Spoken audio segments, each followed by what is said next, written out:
യുക്രൈന് നേരെ വ്യോമാക്രമണം കടുപ്പിച്ച് റഷ്യ. ആക്രമണത്തിൽ 7 പേർ കൊല്ലപ്പെട്ടു. 25 മിസൈലുകളും 450 ഡ്രോണുകളും ഉപയോഗിച്ചായിരുന്നു ആക്രമണം. യുക്രൈന്റെ ഊർജ്ജ പദ്ധതികളും ആയുധ നിർമ്മാണശാലകളും കേന്ദ്രീകരിച്ചുള്ള ആക്രമണത്തിൽ വ്യാപക നാശനഷ്ടമാണ് ഉണ്ടായത്. കിഴക്കൻ യുക്രൈനിലെ പോക്രോവ്സ്ക് നഗരം റഷ്യ കീഴടക്കിയെന്നാണ് റിപ്പോർട്ട്. റഷ്യയ്ക്ക് മേൽ കൂടുതൽ ഉപരോധം ഏർപ്പെടുത്തണമെന്ന് യുക്രൈൻ പ്രസിഡന്റ് വ്ളാഡിമിർ സെലൻസ്കി ആവശ്യപ്പെട്ടു. Багато балістики, щонайменше 25 балістичних ракет було. Також були аеробалістичні та крилаті ракети, ще більш ніж 450 безпілотників різних типів. Дуже наглий. Багато в чому удар демонстративний. VR കാർത്തിക് കൂടുതൽ വിവരങ്ങളുമായി നമുക്കൊപ്പം ന്യൂസ് ഡെസ്കിൽ നിന്ന് ചേരുകയാണ്. കാർത്തിക്, അങ്ങനെ ഒരു ഇടവേളയ്ക്ക് ശേഷം വീണ്ടും യുദ്ധമുഖത്ത് സംഘർഷം കൂടുതൽ ശക്തമാവുകയാണ്. വലിയ രീതിയിലുള്ള ആക്രമണമാണ് ഇപ്പോൾ റഷ്യയുടെ ഭാഗത്തുനിന്ന് ഉണ്ടാകുന്നത്. ഒരുപക്ഷെ ഒരു തരത്തിലും യുക്രൈന് താങ്ങാനാകാത്ത വിധമുള്ള നശീകരണത്തിലേക്ക് കാര്യങ്ങൾ നീങ്ങിക്കൊണ്ടിരിക്കുകയാണ്. വ്യാപക നാശനഷ്ടം, തന്ത്രപ്രധാന മേഖലകൾ കേന്ദ്രീകരിച്ചുള്ള ആക്രമണം, വലിയ ആൾനാശം സംഭവിക്കുന്നു. എന്താണ് നിലവിലത്തെ ഒരു സാഹചര്യം? ആര്യ, റഷ്യ യുക്രൈൻ യുദ്ധം ആരംഭിച്ചിട്ട് 1354 ദിവസം പിന്നിടുന്നു. ഈ കാലയളവിലെല്ലാം തന്നെ ഉണ്ടായ ഒരു നിർണായകമായ മൂവ്മെൻ്റാണ് റഷ്യയുടെ ഭാഗത്തു നിന്ന് കഴിഞ്ഞ ദിവസങ്ങളിൽ ഉണ്ടായത് എന്ന് പറയണം.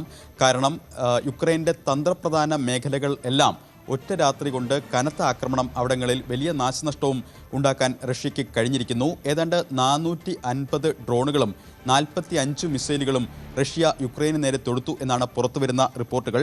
ഏറ്റവും പുതിയ റിപ്പോർട്ടുകൾ അനുസരിച്ച് കീവ്, പോൾട്ടാവ, അതോടൊപ്പം തന്നെ കാർക്കേവ് ഈ മേഖലകളിലെ ഊർജ്ജ ഉൽപ്പാദന കേന്ദ്രങ്ങൾക്ക് നേരെയാണ് ആക്രമണം ശക്തമാക്കിയത് കഴിഞ്ഞ ദിവസങ്ങളിൽ റഷ്യ. അതോടൊപ്പം തന്നെ ജനവാസ മേഖലയിൽ കൂടി ആക്രമണം കടുപ്പിക്കുന്നു എന്നതാണ് ഏറ്റവും ശ്രദ്ധേയം. യുക്രൈൻ്റെ 4ാമത്തെ വലിയ നഗരമാണ് ഡിനിപ്രോ. ഈ ഡിനിപ്രോയിലാണ് ജനവാസ മേഖലയിൽ ആക്രമണം ഉണ്ടായത്. ഇവിടെ ഡ്രോൺ ആക്രമണത്തിൽ ഒരു അപ്പാർട്ട്മെൻറ്റിൻ്റെ ആണ് വലിയ നാശനഷ്ടമുണ്ടായത്. 3 പേർ കൊല്ലപ്പെട്ടു. കെട്ടിടത്തിൽ വലിയ തീപിടുത്തം ഉണ്ടാവുകയും ചെയ്തു. ഇത്തരത്തിൽ വലിയ തോതിൽ ജനവാസ മേഖലകൾ കേന്ദ്രീകരിച്ചും അതോടൊപ്പം തന്നെ ഊർജ്ജ ഉൽപ്പാദന മേഖലകളും ആയുധ നിർമ്മാണ ശാലകളും കേന്ദ്രീകരിച്ചുകൊണ്ടുള്ള ആക്രമണങ്ങൾ റഷ്യ കടുപ്പിക്കുന്നു എന്നതാണ് ഏറ്റവും ശ്രദ്ധേയം. അതോടൊപ്പം തന്നെ പൊക്രോവ്സ്ക് ലക്ഷ്യമാക്കിയാണ് റഷ്യൻ സൈന്യം നീങ്ങുന്നത് എന്നതാണ് ഏറ്റവും ശ്രദ്ധേയം. റഷ്യയുടെ നിയന്ത്രണത്തിൽ ഏതാണ്ട് ഈ പൊക്രോവ്സ്ക് നഗരത്തിൻ്റെ 39 കിലോമീറ്റർ പ്രദേശം ഇതിനോടകം റഷ്യയുടെ അധീനതയിലായി എന്നാണ് പുറത്തുവരുന്ന റിപ്പോർട്ടുകൾ. നമുക്കറിയാം, കഴിഞ്ഞ 21 മാസമായി റഷ്യൻ സൈന്യം ഈ നഗരം പിടിച്ചെടുക്കാൻ നിർണായകമായ നീക്കങ്ങൾ നടത്തുന്നു. കാരണം റഷ്യ ലക്ഷ്യമിടുന്ന ഡൊണസ്ക് മേഖലയിലേക്കുള്ള പ്രവേശന ഈ നഗരം. അതുകൊണ്ട് തന്നെ വളരെ ശക്തമായ ഏറ്റുമുട്ടലുകളാണ് കഴിഞ്ഞ മാസങ്ങളിൽ അവിടെ ഉണ്ടായതും.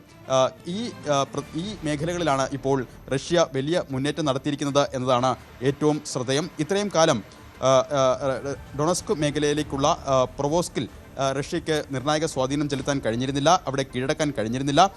ഈ പ്രൊവോസ്ക് പിടിച്ചെടുക്കുന്നതിനെ യുക്രൈൻ യുദ്ധത്തിൻ്റെ നിർണായക മുന്നേറ്റം എന്നാണ് ഈ മേഖലയിലെ വിദഗ്ധർ അടക്കം അവകാശപ്പെടുന്നത്.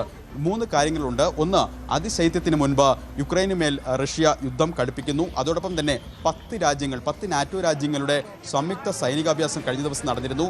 UK അടക്കമുള്ള രാജ്യങ്ങളുടെ സൈന്യം ഇതിൽ പങ്കെടുക്കുകയും ചെയ്തിരുന്നു. അതിന് പിന്നാലെ ജർമ്മനിയുടെ ഒരു പ്രതികരണവും വന്നു. നാറ്റോ റഷ്യ യുക്രൈൻ യുദ്ധം വ്യാപിച്ചാൽ, അതായത് യുക്രൈന് മേൽ റഷ്യ ആക്രമണം ശക്തമാക്കിയാൽ 8 ലക്ഷത്തോളം സൈനികരെ യുക്രൈനിൽ വിന്യസിക്കാൻ സന്നദ്ധമാണ് എന്ന തരത്തിൽ ഒരു പ്രതികരണം വന്നിരുന്നു. ആ പ്രതികരണത്തോടക്കം ഉള്ള ഒരു തിരിച്ചടിയായി ഇതിനെ കാണുകയും വേണം.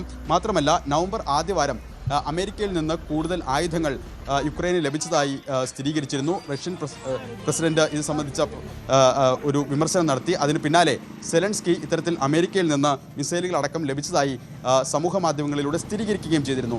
ഇത്തരത്തിൽ പല മേഖലകളിലും നിർണായകമായ ചർച്ചകളും അതോടൊപ്പം തന്നെ നീക്കങ്ങളും നടക്കുമ്പോഴാണ് റഷ്യയുടെ ഭാഗത്ത് നിന്ന് ഇത്രയും ശക്തമായ പ്രത്യാക്രമണം ഉണ്ടാകുന്നത് എന്നതാണ് ഏറ്റവും ശ്രദ്ധേയം. നേരത്തെ റഷ്യയുടെ എണ്ണ വിപണന കേന്ദ്രങ്ങൾക്ക് നേരെയും അതോടൊപ്പം തന്നെ പൈപ്പ് ലൈനുകൾക്ക് നേരെയുമൊക്കെ വളരെ ശക്തമായ ആക്രമണം യുക്രൈൻ നടത്തിയിരുന്നു. അത് റഷ്യയുടെ സമ്പദ് വ്യവസ്ഥയെ വലിയ തോതിൽ ബാധിച്ചിരുന്നു. അത് അത്തരത്തിൽ പ്രതികൂലമായി ബാധിച്ചതിന് പിന്നാലെയാണ് അതിനുള്ളൊരു മറുപടി എന്ന വണ്ണം റഷ്യ കഴിഞ്ഞ ദിവസം ശക്തമായ ആക്രമണം നടത്തിയിരിക്കുന്നത്. എന്തായാലും സെലൻസ്കി തന്നെ സമ്മതിച്ചിരിക്കുന്നു. ഏതാണ്ട് 25ഓളം മിസൈലുകൾ ലക്ഷ്യം കണ്ടിരിക്കുന്നു.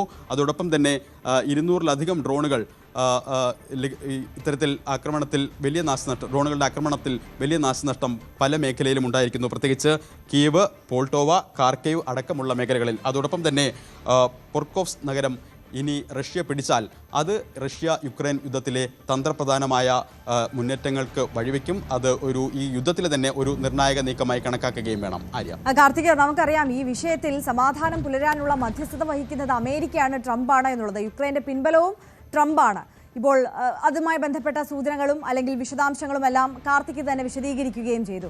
അപ്പോൾ ഈ ഒരു പ്രതികാര നടപടി റഷ്യയുടെ ഭാഗത്തു നിന്നുണ്ടായിട്ടുണ്ടെങ്കിൽ അത് സെലൻസ്കിക്കോ യുക്രൈനോ മാത്രമുള്ള മറുപടിയല്ല, അത് അമേരിക്കയ്ക്കും ട്രംപിനും കൂടിയുള്ള മറുപടിയാണ്. ട്രംപ് ഈ ആക്രമണത്തിന് ശേഷം പ്രതികരണങ്ങൾ എന്തെങ്കിലും നടത്തിയിട്ടുണ്ടോ?